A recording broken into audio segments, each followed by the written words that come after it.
Welcome to new perfect tutorial. तो आज हम कक्षा 4 के आसपास सब्जेक्ट विषय है जो एनसीईआरटी बेस है। इस विषय को एनवायरमेंटल स्टडी भी कहा जा सकता है। मीन्स परिसर अभ्यास, पर्यावरणीय अभ्यास। पार्ट 1 ये जो एनसीईआरटी के सब्जेक्ट है, ये सब्जेक्ट आपको सीटीईटी में लाभदायक ठहरेगी। तो पाठ पहला, चलो चले स्कूल। आओ कुछ बच्चों से मिले और देखें कैसे कैसे ये बच्चे स्कूल पहुंचते हैं। चलो करके देखें। यहाँ पे एक पिक्चर दिया हुआ है और कुछ बच्चे बांस के पुल से नदियाँ या नाला पार कर रहे हैं। बांस से बना पुल कहाँ मिलता है? असम में। हमारे यहाँ बारिश बहुत होती है, कभी कभी तो चारों तरफ घुटनों तक पानी भर जाता है, फिर भी हम स्कूल जाने से नहीं रुकते। एक हाथ में किताबें उठाते हैं और दूसरे हाथ से बांस को पकड़ते हैं। हम जल्दी जल्दी बांस और रस्सी से बना पुल पार कर जाते हैं। तो बांस का पुल आपको कहाँ देखने के लिए मिलता है? आसाम में। कुछ ईंटें लो, उन्हें किसी खुली जगह पर सीधी लाइन में रखो जैसे चित्र में दिखाया गया है। अब इन पर चलने की कोशिश करो। क्या यह आसान लगा? अपने टीचर की मदद से 4-5 बांसों को बांधकर एक छोटा सा पुल बनाओ। उस पर चल कर देखो तुम्हें कैसा लगा। गिरे तो नहीं? कई बार चलोगे तो आसान लगने लगेगा। जूते या चप्पल पहनकर पुल पर चलना ज़्यादा आसान होगा या नंगे पैर? क्यों? ट्रॉली से। ये मोस्ट टाइम पे लद्दाख। स्कूल पहुंचने के लिए हमें रोज़ नदी पार करनी होती है। खूब चौड़ी और गहरी नदी। नदी के पार जाती हुई मजबूत लोहे की रस्सी होती है।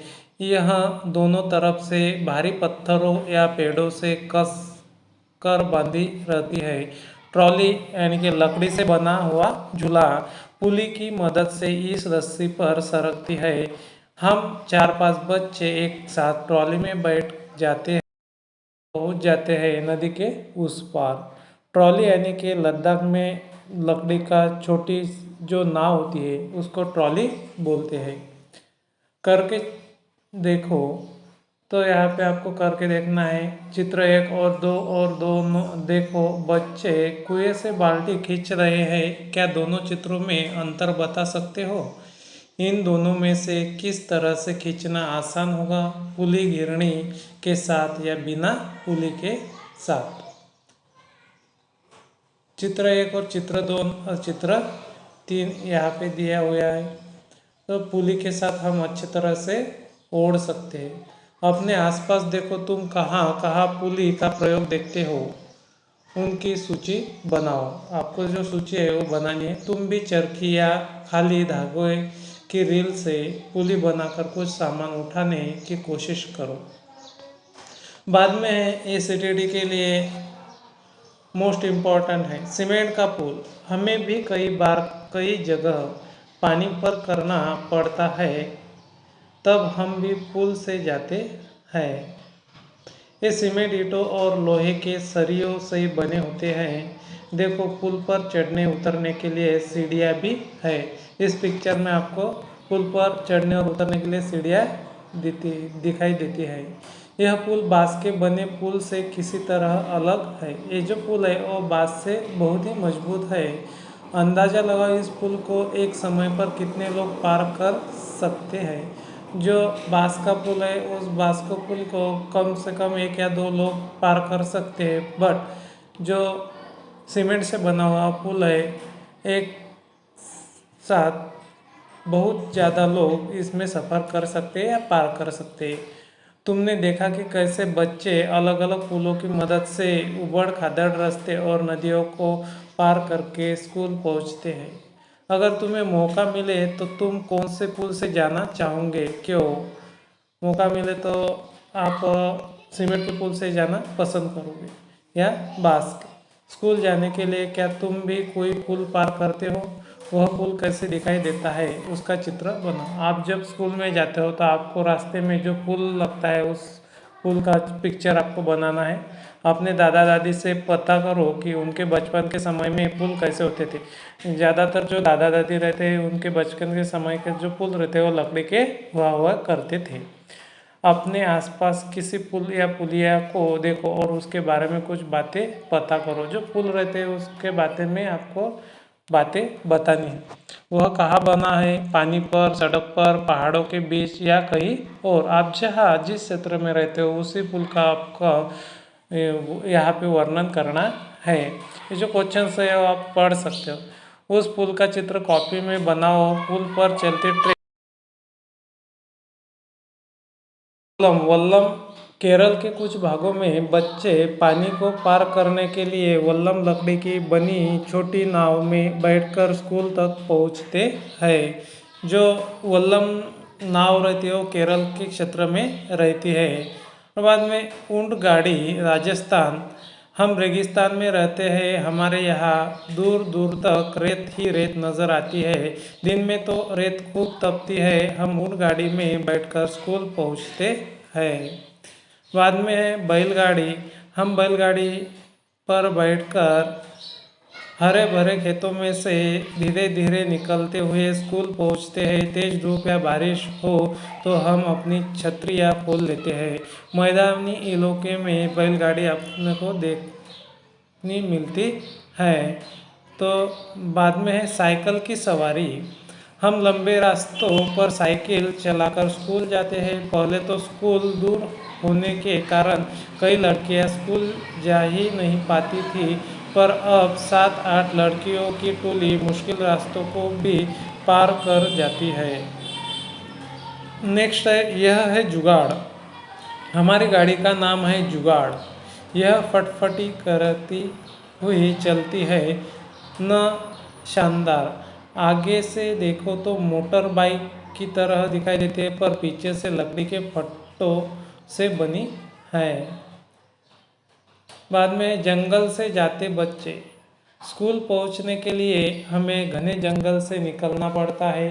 कहीं कहीं जंगल इतना घना होता है कि दिन में भी रात जैसा लगता है। उस सन्नाटे में कई पक्षियों और जानवरों की आवाज़ें सुनाई देती है। क्या तुम कभी घने जंगल या ऐसी किसी जगह से गुजरे हो? कहाँ? तो इसके जो क्वेश्चन आप लोगों को लिखने हैं, अपने अनुभव के बारे में कॉपी में लिखो। क्या तुम कुछ पंछियों को उनकी आवाज़ से पहचान सकते हो? कितने की आवाज़ खुद निकाल सकते हो? आवाज़ निकालो। बाद में बर्फ पर चलते बच्चे। उत्तर की पहाड़ियाँ। देखो हम कैसे स्कूल पहुँचते हैं, मीलों फैली बर्फ पर चलकर। हम हाथ पकड़ पकड़ कर बर्फ पर पैर जमाते हुए ध्यान से चलते हैं। उत्तर की जो पहाड़ियाँ होती है, जम्मू कश्मीर, लद्दाख या उत्तराखंड, बर्फ पर पैर जमाते हुए ध्यान से चलते हैं। ताज़ी बर्फ में पैर धंस जाते हैं। अगर बर्फ जमी हुई हो तो फिसल भी सकते हैं। बाद में उबड़ खाबड़ पथरीले रास्ते कहाँ पाए जाते हैं? उत्तराखंड।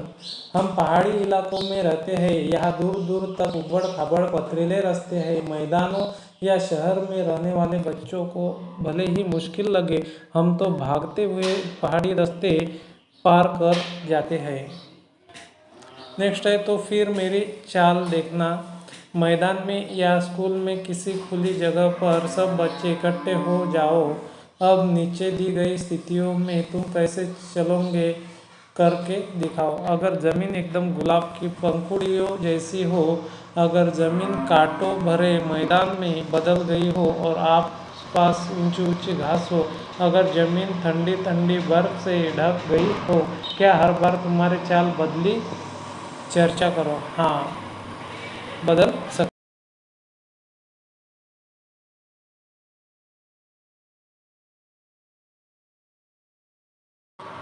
बच्चों की कलम से। टेस्ट में फेल हो गए तो 30 डंडे, टेस्ट में मस्ती की तो 15 डंडे, अगर होमवर्क नहीं किया तो 8 डंडे, नाखूनदार ड्रेस साफ सुथरे न हो तो 30 दंड बैठक, अगर टीचर क्लास में न होने पर मस्ती करोगे तो 2 घंटे एक पैर के बल पर खड़े रहना। अगर आधी छुट्टी के बाद समय पर क्लास में नहीं पहुंचे तो 1 घंटे तक दोनों हाथों को ऊपर करके बेंच पर खड़ा होना पड़ेगा, सजा नहीं।